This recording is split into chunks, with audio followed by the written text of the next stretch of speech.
বেশ কিছু মন্দির কে বা কারা যে কথাটা ভাঙছে, তো কোন কারা ভাঙছে, এরা কারা?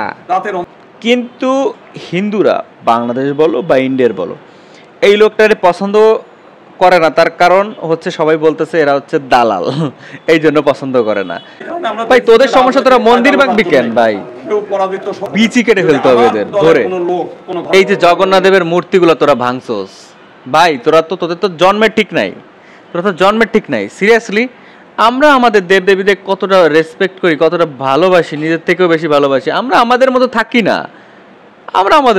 না, মানে ভাঙার কি দরকার? এরা যারা ভাঙে এরকম মুসলিম নাকি? এরা খাঁটি মুসলিম না, এরা হচ্ছে সন্ত্রাসী।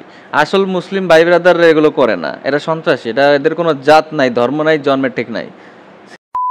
তো নমস্কার, আমি সেতু সরকার বাংলাদেশেতে বলতেছি। তো আজকে দেখব আমাদের হিন্দু ঐক্য পরিষদের হচ্ছে আমাদের সাধারণ সম্পাদক অ্যাডভোকেট গোবিন্দচন্দ্র পরামানিক তিনি কি বলেন এবং হিন্দুদের নেতার কি চিন্তাধারা এবং কি চাইছেন রাজ্যের কাছে তার হিন্দুদের জন্য এবং সুরক্ষার জন্য, এটা আজকে দেখবো। ঠিক আছে, আমিও খুব এক্সাইটেড। অনেকে বলতেছে দাদা তোমাদের দেশে হিন্দুদের পর অত্যাচার হচ্ছে, ঘর ভাঙতেছে, মা বোনদের রেপ করতেছে, এই বিষয়ে তুমি কিছু বলো। দেখো আমি কি বলবো, তোমরা এমন মানে কিন্তু অনেক জায়গায় হয়েছে কি গুজবটাও হয়েছে অনেক ক্ষেত্রে। ঠিক আছে, আমি নিজের চোখে যেটা দেখি নাই সেটা আমি বিশ্বাস করি না কখনো, কিন্তু কিছু কিছু দিকে দেখছি যে আমাদের এলাকায় আওয়ামী লীগ করতো। ঠিক আছে, আওয়ামী লীগ করতো হিন্দু, আওয়ামী লীগের সাধারণ সম্পাদক তার বাড়িটা পোড়ায় দিছে, এরকম কিছু কিছু রাজনৈতিকভাবে এরকম কাজটা হয়েছে। তাছাড়া মুসলমান ভাইরা হচ্ছে মন্দির পাহারা দিছে, তার জন্য তাদের অনেক অনেক থ্যাংক ইউ। আবার বরিশালের একটা কাহিনী শুনছি যে মুসলমানরা ওখানকার যে হিন্দু মন্দির পাহারাদার বদলে সেই বাড়ির এক মহিলাকে রেপ করছে, এটাও শুনছি। ভাই কোনটা বিশ্বাস করবো ভাই? আমি তো কনফিউজ, এমন কোশ্চেন করো। তো আজকে দেখবো হচ্ছে আমার গোবিন্দ আঙ্কেল সম্পর্কে আমি নাকি চিনি, যাই হোক চিনি বলতে আমি যেহেতু কোর্ট প্রাঙ্গণে আসি, উনিও তো একজন অ্যাডভোকেট, ওই দেখাশোনা তো হয়, এটা স্বাভাবিক, তাই না? তো চলো দেখি কি বলে সে। আর original video link in description. একজনের দেখলাম যে জার্সি গায়ে দিয়েছে, বিএনপির জার্সি গায়ে দিয়ে কোনো এক মন্দিরে হামলা করতে গেছিল, সঙ্গে সঙ্গে তার হাতে নাতে ধরছে। পরে দেখা গেল যে একজন টাকা দিয়ে তারা পাঠাইছে, সে মূলত আমলে গেল। যদি কোনো ঘটনা ঘটায় তাহলে সঙ্গে সঙ্গে এটা ধরবেন, আমাদেরকে জানাবেন, তার কি ব্যবস্থা নিতে হয় সেটা আমরা নিব, তার মানে কঠোর ব্যবস্থা নিব। তারা গেজেট আকারে তৈরি করে সেটা যাতে জনগণ না জানে, তারা নিজেরা কুক্ষিগত করে রাখছে। পরবর্তীকালে আমরা দাবি করেছি যে এই গেজেট অনুযায়ী তাদেরকে বিচার করেন, তারা বিচার করেন। জামাতের যে আমির জামাত যিনি এসেছিলেন, উনি ইনশর্ট শুধু আজকে না, 5 তারিখে যেদিন সরকারের পতন ঘটে এবং আমাদের প্রধানমন্ত্রী যেদিন পালিয়ে গেলেন, ওই দিন বিকালেই আমি দেখলাম যে জামাত ইসলামের যে ফেসবুক পেজ, ভেরিফাইড ফেসবুকে, সেখানে তারা বলেছে যে বাংলাদেশের যে কোনো ঘটনা ঘটলেই বাংলাদেশের মাইনরিটি যারা হিন্দু সম্প্রদায় তাদের উপর একটা হামলা হয় এমন সময় তিনি নির্দেশ দিলেন যে জামাতের সমস্ত কর্মীরা। কথাবার্তা ঠিক আছে, ভালো লাগছে, সব ঠিক আছে, কিন্তু হিন্দুরা বাংলাদেশ বলো বা ইন্ডিয়ার বলো এই লোকটারে পছন্দ করে না, তার কারণ হচ্ছে সবাই বলতেছে এরা হচ্ছে দালাল, এই জন্য পছন্দ করে না। কিন্তু আমার একটা জিনিস খারাপ লাগছে, উনি একটা কথা বলছে যে ভারতের মানুষ এত লাফাচ্ছে কেন, হিন্দুদের পর তো আসলে কিচ্ছুই হচ্ছে না, আর এতই লাফাচ্ছে যখন, তাহলে শেখ হাসিনা যে ইন্ডিয়া গেছে, আপনারা ওকে প্রধানমন্ত্রী বানায় দেন না। এই ধরনের কথাবার্তা একজন লার্নেড অ্যাডভোকেটের মুখ থেকে শোয়া পায় না। মানে আমার জিনিসটা খারাপ লাগছে। ঠিক আছে, ওনার সাথে আজকেও দেখা হয়েছে, আমি কোর্টে দেখা হয়েছে। তো উনি এবারে চিনেনও, বলছে সেতু কেমন আছো, হঠাৎ করে দেখা, জি ভালো আছে আঙ্কেল, কেমন আছেন, ঠিক আছে। এটা জাস্ট একটা বিহেভিয়ার, সে আমার সিনিয়র না, তো সেটা বিষয় না। আমার কথা হচ্ছে যে তার এই কথাটা আমার কাছে ভালো লাগলো না। হ্যাঁ কাকা, আপনি আমার ভিডিও দেখলেও আমার কিছু করার নাই, এটাই সত্যি, এটাই বাস্তব। ঠিক আছে, কিছু করার নাই, মানে এটা উস্কানিমূলক কথা না বললেও পারতেন। হ্যাঁ কিছু কিছু চ্যানেল আছে গুজব ছড়াইছে, যেটা হয়েছে না তার থেকে বেশি বেশি বাড়ায় বলছে, আমি তার সাপোর্ট করি না। আসলে যেটা সত্যি সেটা বলো। আর আপনি যে বললেন একদমই নির্যাতন হয় নাই, সেটা ঠিক না। কিছু কিছু জায়গায় নির্যাতন হয়েছে রাজনৈতিকভাবে। ভাই রাজনৈতিকভাবে যেভাবে হোক হয়েছে তো হিন্দুরা, এটা তো স্বীকার করো ভাই। এটা কি ফুটবল নাকি? সবাই পারতেছে, লাথি মারতেছে, যে দল আসুক, বিএনপি আওয়ামী লীগ যেই আসুক, সবাই লাথি লাথি লাথি। ভাই আমরা এই দেশে কারো বাপের না, এই দেশে সবাই থাকবে, হিন্দু মুসলমান সবাই থাকবে, বাই বাই থাকবে, এইটাই তো চাই, কোনো রকম কাহিনী চাই না, রাইট? আর সেইটার ব্যবস্থা যাতে হয় তার জন্য আপনারা যারা বড় পর্যায়ে আছেন তারা কিছু করেন। আমরা আশাবাদী যে আপনারা কিছু করবেন, বিশ্বাস করি যে আপনারা কিছু করবেন, কিছু করেন আমাদের জন্য। আমাদের ইন্ডিয়া চলে যাইতে হচ্ছে, যাচ্ছে অনেকে, কেন যাবে? আমরা দেশে থাকবো। তার জন্য, তার সুরক্ষার জন্য, হিন্দুদের জন্য সুরক্ষার জন্য কি করছেন আপনারা? কিছু করেন। আমরা দেশে থাকতে চাই, আমাদের ব্যবস্থা করেন, আমাদের মন্দির যাতে না ভাঙে, আমাদের মা বোনদের যাতে রেপ না হয়, আমরা উই ওয়ান্ট জাস্টিস, আমরা জাস্টিসে আমরা দেশে থাকতে চাই, সাধারণ মানুষের মতো থাকতে চাই। সবার বাক স্বাধীনতা থাকবে, মসজিদে মুসলমান নামাজ পড়বে তার স্বাধীনতা থাকবে, আমরা হিন্দুরা ওখানে যে আমাদের ধর্মীয় কিছু যা করি সেটা করব। আমরা আমাদের সুরক্ষা চাই, আমাদের মন্দির যাতে ভাঙা না হয়, মূর্তি যাতে না ভাঙা হয় তার ব্যবস্থা করেন আপনারা। শুধু ফালতু কথা বলে, ফালতু সেন্টিমেন্ট দিয়ে কোনো লাভ নাই। আমাদের জন্য কিছু করেন, আমরা মনে করি আমাদের প্রতিনিধি হয়ে আপনারা কিছু করেন, ঠিক আছে? কি বলবো ভাই, শিবির সহ অন্যান্য যারা নেতৃবৃন্দ আছে সবার কর্মীরা হিন্দু মন্দির এবং হিন্দু মহল্লাগুলোতে যেন তারা পাহারা দেয় এবং ব্যবস্থা নেয়। তো তারপরের থেকে আমরা দেখলাম যে বিভিন্ন মন্দিরে, বড় বড় মন্দির যেখানে সেই সব মন্দিরগুলোতে পাহারা দিচ্ছে, ডাকেশ্বরী দিচ্ছে। হ্যাঁ, ভালো লাগছে এগুলা। ছাত্র শিবির একই সঙ্গে পরবর্তীকালে আমরা দেখেছি যে বিএনপির নেতৃবৃন্দ এবং সরকারের যারা দায়িত্ব, সেনাবাহিনী, তারাও কিন্তু এই সংখ্যালঘুদের নিরাপত্তার ব্যাপারে তারা এই কথাগুলো বলেছে। তো এরপরেও আমরা দেখতে পেয়েছি যে বিশেষ করে আমাদের দক্ষিণাঞ্চলে, উত্তরাঞ্চলে বেশ কিছু মন্দির কে বা কারা, যে কথাটা ভাঙছে, তো কোন কারা ভাঙছে, এরা কারা রাতের অন্ধকারে ভেঙে ফেলছে। এবং সাথে এখন আপনি যদি 2012 সালেও দেখেন, বালিয়াডাঙ্গিতে এক রাতে প্রায় 14টা মন্দির ভেঙেছে। পরবর্তীকালে আমরা শুনলাম যে ওইখানকার যে এমপি সাহেব দবরুল নাকি মুসলমান, আওয়ামী লীগের মধ্যে এই দ্বন্দ্ব। তো সেই কারণে আমরা ভাই, তোদের সমস্যা, তোরা মন্দির ভাঙবি কেন ভাই? কেউ পরাজিত শক্তিরাও ভেঙে অপরপক্ষকে ঘায়ল করে এবং অন্যরাও এই সুবিধাগুলো নেয়।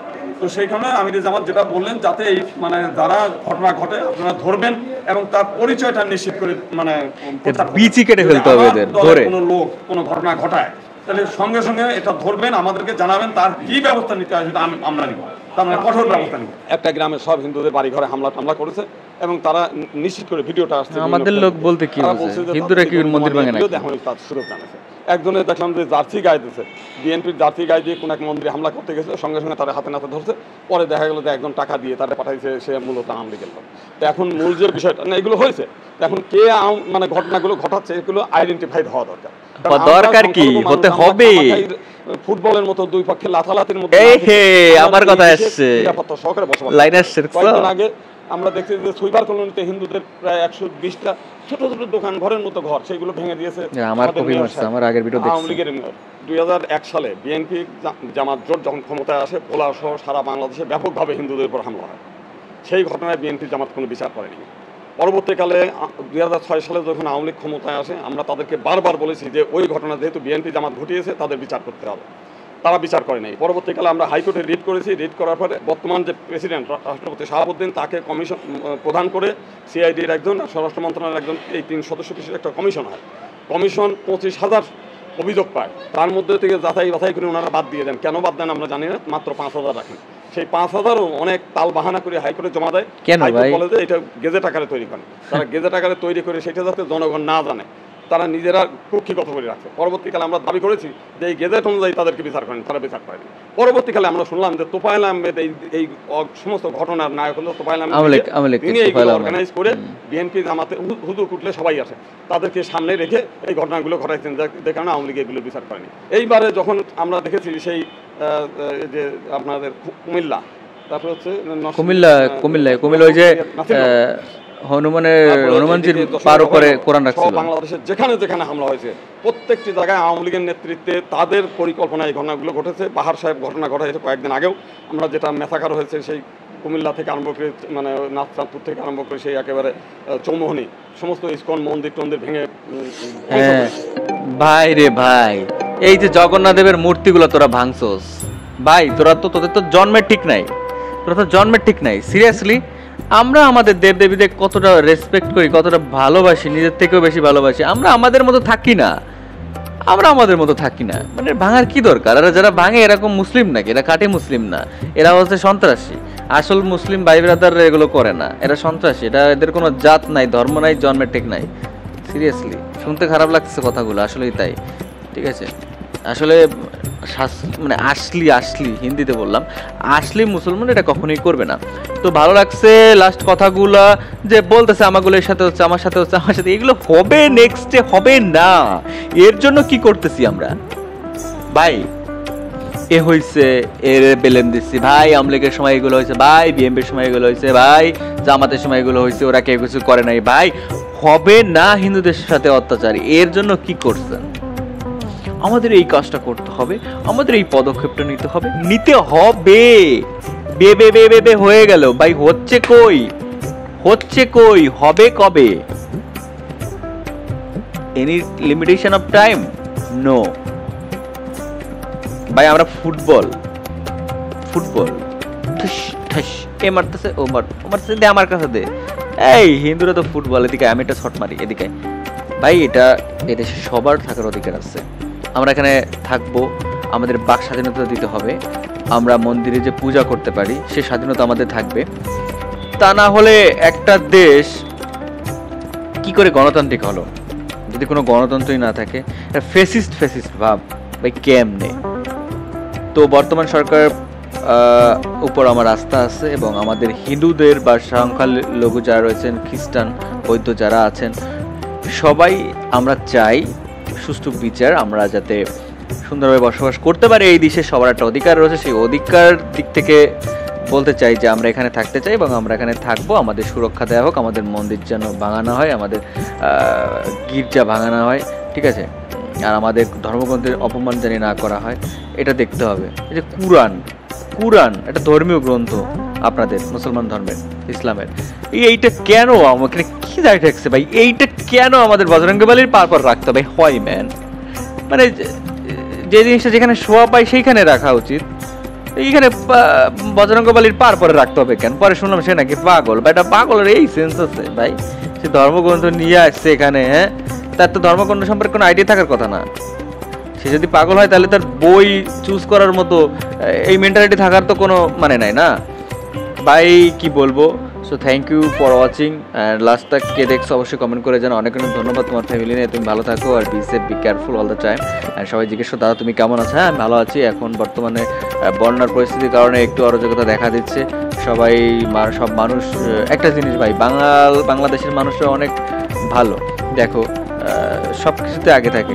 হ্যাঁ, তারা মিছিল করছে, মিটিং করছে, ফাইনালি মরে গেছে, তারপরও তারা তাদের দাবি ছাড়ে নাই, এত কষ্ট করছে, দেন ফাইনালি তাদের পারছে, সাকসেস হয়েছে।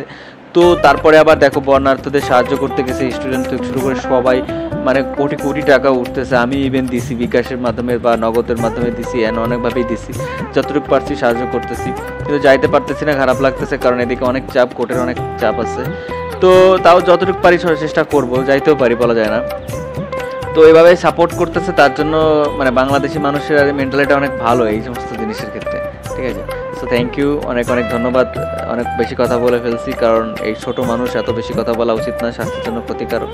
সো ভালো থাকো, ঈশ্বর আপনাদের সবার মঙ্গল করুক। এবার আপনাদের জন্য অনেক অনেক প্রার্থনা করি যাতে আপনারা ভালো থাকেন। ঈশ্বরের কাছে নমস্কার।